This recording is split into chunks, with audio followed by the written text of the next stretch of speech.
আমি সম্মানিত আমার মাথার তাজ ওলামাদেরকে জাতীয় ঐক্যের আহ্বান জানাই। আমি আমার সম্মানিত রাজনৈতিক ব্যক্তিবর্গদেরকে জাতীয় ঐক্যের আহ্বান জানাই। আমরা নামাজ কায়েম করতে চাই। জামাত ইসলাম এই কথার উপর একমত আছে না নাই? নামাজ কায়েম হোক, একমত না জামাত ইসলাম? হেফাজত একমত না? ইসলামী আন্দোলন একমত না? তাবলীগের ভাইয়েরা একমত না? পীরের মুরিদেরা একমত না?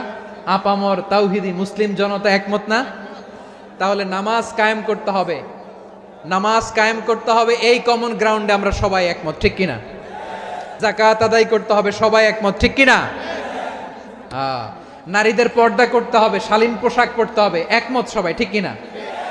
বৈষম্য বিরোধী বাংলাদেশ চাই, সবাই একমত, ঠিক কিনা? মেরিটোক্রেসি, মেরিটোক্রেসি, আর কোনো মামা চাচার ফোনে পদ দিলে হবে না, মেধার ভিত্তিতে সবগুলো পদ ঠিক করতে হবে, চিল্লায় বলো ঠিক কিনা? আমরা একমত না? স্বাধীনতা সার্বভৌমত্বের প্রশ্নে আমরা সবাই একমত, ঠিক কিনা? আমার নবীরে গালি দিলে রাষ্ট্রীয়ভাবে সর্বোচ্চ শাস্তি তার নিশ্চিত করতে হবে, ঠিক কিনা? এই 10টা কমন গ্রাউন্ডকে সামনে রেখে বিশাল জনসমাবেশ করেন সোহরাওয়ার্দীর ময়দানে, সবাই আসেন। জামাত ইসলাম, হেফাজতে ইসলাম, ইসলামী আন্দোলন, পীরের মুরিদ, তাবলীগ, খেলাফত মজলিস, সবাই একসাথে হন। তাহলে সবাই জানবে যে এই 10টা বিষয়ে আমরা একমত। বলেন, এই ঐক্যতে আপনার দরবার যাবে? দরবার নষ্ট হবে? আপনার দল নষ্ট হবে? আপনার আকীদা নষ্ট হবে না? আমার মাথার তাজ সম্মানিত ওলামা একরাম, এই 10টা কমন গ্রাউন্ডে যদি এক হন, আপনার আকীদা নষ্ট হবে? আপনার আকীদা আপনার, আমার আকীদা আমার, আপনার দল আপনার, আমার দল আমার, আপনার পলিসি আপনার, আমার পলিসি আমার, কারো কিছু নষ্ট হবে না।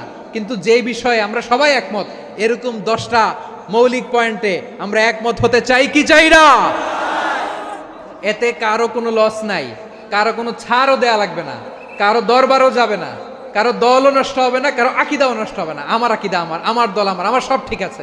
শুধু এই বিষয়ে আমি একমত, তুমি একমত, তুমি একমত, তো আমরা সবাই একসাথে বসে জানান দেই যেগুলোতে আমরা একমত, শোডাউন করি। বাংলাদেশের যে কোনো মহাসমাবেশকে সেই দিনের মহাসমাবেশ ছাড়িয়ে যাবে, চিল্লায় বলো ঠিক কিনা? এরপর জেলায় জেলায় বিভাগীয় বিভাগীয় আপনারা ওয়ার্কশপ করেন, সেমিনার করেন, আইস ব্রেকিং প্রোগ্রাম করেন, এইভাবে আমাদেরকে আগাতে হবে। তাহলে number 1 common ground based, number 2 issue based, issue ভিত্তিক ঐক্য। যখনই জরুরি কোনো ইস্যু আসবে আমরা ঐক্যবদ্ধ হব। রাজি আছেন সবাই? সবাই রাজি আছেন?